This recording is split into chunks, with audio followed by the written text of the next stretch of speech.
За та бүхний энэ өдрийн амар амгалан айлтгая. За нийслэлийн ерөнхий боловсролын сургуулийн эсэлтийн талаар мэдээлэл хүргэе.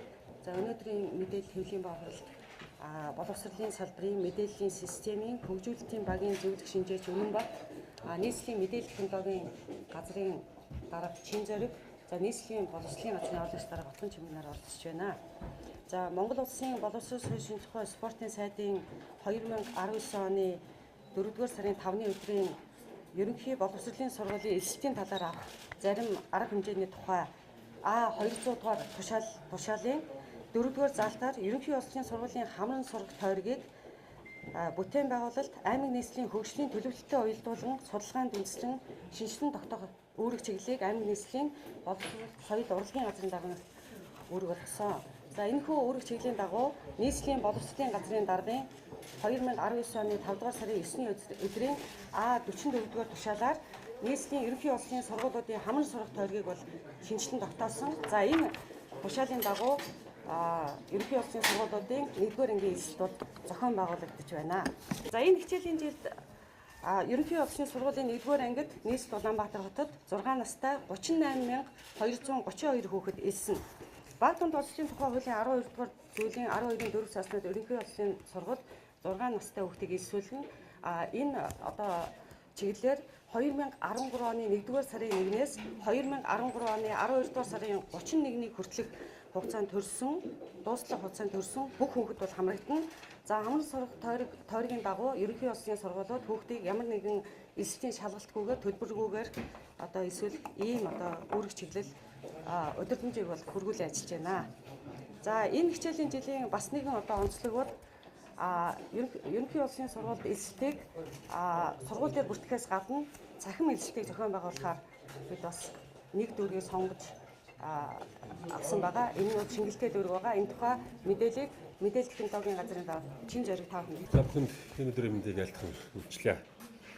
За 2019 оны эргэн төвтэй төрийн үйлчлэгийн жил болгон зарласантай холбогдуулж нийслэлийн засаг даргын зүгээс аливаа төрийн үйлчлэгийг хүнд сурталгүй өргөн шуурхай захин хэлбэрээр үзүүлэхийг зорж байгаа гэлээ.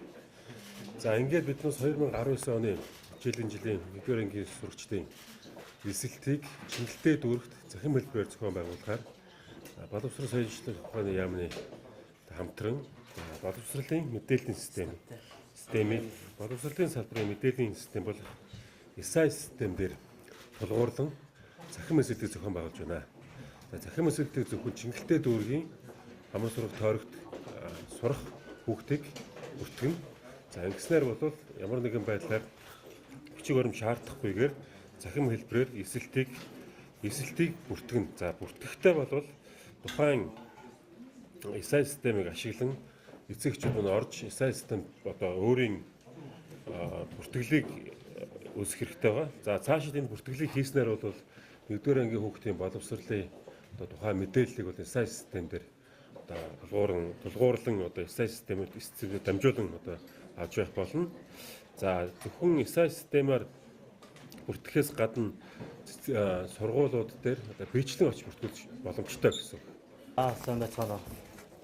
За түрүүн хэлсэлчлэн Чингэлтэй дүүргийн 15 төрийн өмчийн 15 сургууль дээр бол захин эсэлтийн үйл ажиллагаа зохион байгуулагдаж байгаа. За хугацааны хувьд бол 5 сарын 13-наас өчигдөр хугацаанд албан ёсоор нээгдсэн. 5 сарын 27 оны өдрийг дуустал захин эсэлтийн бүртгэл бол явагдана. За эсэлтийн үйл ажиллагааг ерөнхийдөө процессор нь аваад үзэх юм бол эсэлтээр нэг талаасаа бүртгүүл нөгөө талаа сургууль бүх захин эсэлтийн бүх өсөлтүүдийг хүлээж аваад за шийдвэрээ гаргаад за хариуг нь эцэг эхчүүдэд мэдээлэх ийм процессор бол явж байгаа. За сургууль дээр бол бүртгэлийн нэгжлэр одоо яг гар утсаараа ашиглахгүй эсвэл интернетийн боломжгүй хүмүүс бол сургууль дээр нь очиод тэнд бүртгэлийн ажилтнууд ажиллаж байгаа энэ 15 сургууль дээр за бас өөр нэгжүүд дээр бол бас гарсан байгаа. Тэн дээр очиод бүгдээгээ мэдээллүүдээ авч очиод хамгийн ойрхон хэсэг дээрээ заавал сургууль дээр очихгүйгээр ойрхон нэгж дээр очиод бүртгүүлэх боломжтой. За захимаар бүртгүүлэхэд нэг хэд хэдэн шалгуур байгаа. Энийг би товчгоонд дурдчихъя. За энэ дээр бол зөвхөн Чингэлтэй дүүргийн хамран сурах тойргийн хаягт хамаарах оршин суух хаягтай хүүхдийн эсэх хүсэлтийг захимаар бүртгэх боломжтой байгаа. Нэгдүгээр. За бусад дүүргийн сургуульд эсэгчд болохоор сургууль дээр уламжлалт аргаараа хуучин биеэрээ очиод бүртгүүлнэ гэсэн үг. Энэ дээр Энэ дээр нэг шалгуур хаягийн хувьд нэг тодруулах хэрэгтэй бол Чингэлтэй дүүрэгт хаягтай боловч Баянгол дүүргийн сургууль хамрагдах хоёр сургууль байгаа. Нэг сургууль байгаа. Тэрэн дээр бол Чингэлтэй дүүргийн 7 дугаар хорооны зарим хаягууд, за Чингэлтэй дүүргийн 8 дугаар хорооны хаягууд хэд хэдэн хаягууд дээр Баянгол дүүргийн сэтгэм загсбар сургуульд хамрагдаж байгаа. За энэ хаягтай хорооны мэдээллүүд бол хамрын сургах тойргийн бүртгэлээр бол гарц учраас тэндээс бол дэлгэрэнгүй мэдээлэл авч болно. За Чингэлтэй дүүрэгт хаягтай боловч Сүхбаатар дүүргийн сургууль хамрагдах байгаа. За энэ дээр болохоор Чингэлтэй дүүргийн 14 дугаар хорооны Хандгаатын 1-ээс 9 дугаар годамжны хүүхдүүд бол Сүхбаатар дүүргийн 35 дугаар сургуульд хамрагдана.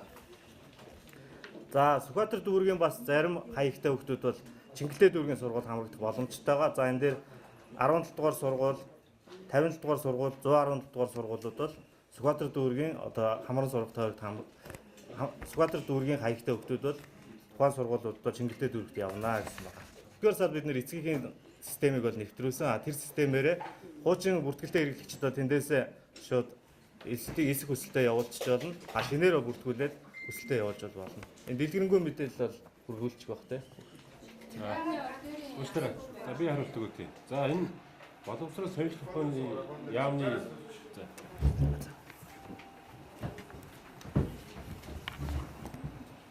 за ИСА системийн хувьд бол боловсрол соёлын ухааны яамны боловсролын суурь систем гэсэн үг. Суурь систем. Энэгээр бол бүх Монгол улсын боловсролд ерөнхий боловсролд хамрагдаж байгаа хүүхдүүд энэ систем дээр одоо харилцаж багш нар маань энэ систем дээр дүнгээ шивж харилцаа хийж эцэг эхчүүдийн хоорондоо энэ системээр харьцна гэсэн үг. Тэгэхээр боловсролын суурь систем. За боловсролын суурь систем дээр биднес эсэлтэй зохион байгуулж байгаа. Тэгэхээр эсэлтэй холбоотой системтэй яаж харилцах вэ, яаж бүртгүүлэх вэ гэдэг одоо зааврыг одоо биднес видео хэлбэрээр, гарын авлага хэлбэрээр одоо нийслэлээс бол тараагаад одоо бусад мэдээллийн хэрэгслүүдээр явуулах болоо. За энэ жил бол биднес нийслэлийн хэмжээнд хамруулах гэхээр бас арай цаар хүрээнд томдоод ерөнхийдөө ажлын хэсгээс Чингэлтэй дүүргийг сонгоод эхний ээлжинд Чингэлтэй дүүрэг дээр явуулах шийдвэр гаргасан байна. Байрны ордер шаардлагач юм зарим одоо эцэгчүүдээ 6-аас 1-р ангид одоо эцэгчүүд одоо өөрийн гэрээс ээж авах.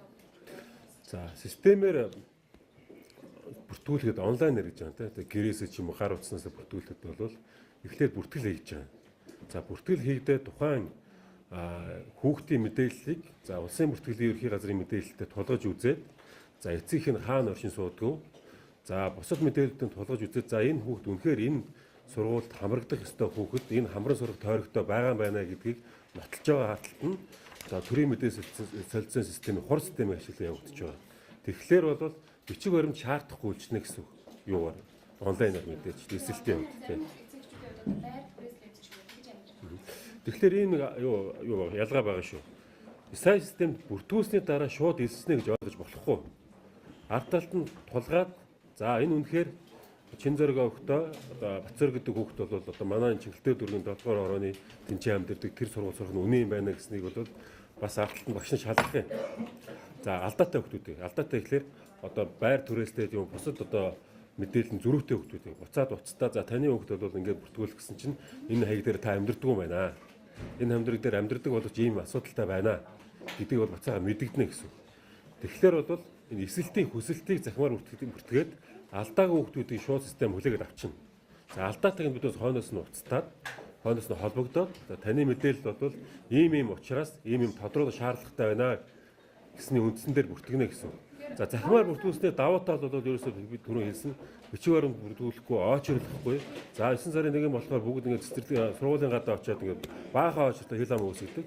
За эхний ээлжинд бодвол Чингэлтэй дүүргийг сонгож авсан. Тэгэхээр эдний одоо таны жишээ өөрийн гэсэн орон гэр хүмүүс аав ээжийнхээ дайны нэмэр дээр явж ирсэн бүртгүүлээд алдаатай бүртгүүлэлтэд орчин дараа нь шалгахад бол юу байж. За систем рүү нэвтрээд ороход бол тодорхой мэдээллүүдийг өгж байгаа.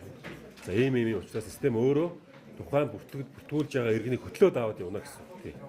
Ойлгомжтой байгаа.